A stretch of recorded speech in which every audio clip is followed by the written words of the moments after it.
Ready to unlock the power of WhatsApp for your business, but wondering how much it will actually cost you?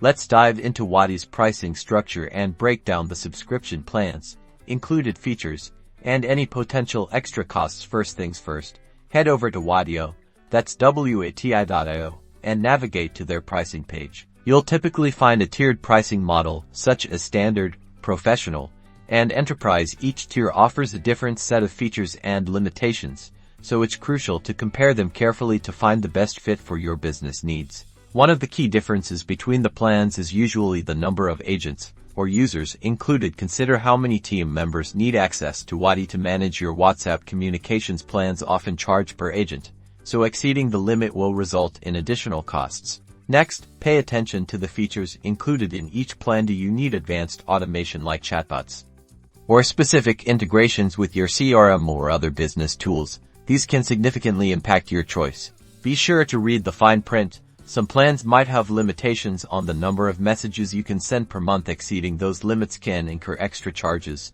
so estimate your monthly message volume as accurately as possible. Don't hesitate to contact Wati's sales team directly. They can provide a customized quote based on your specific requirements and answer any questions you have about potential add-ons or enterprise-level features. This can ensure there aren't any hidden costs down the line.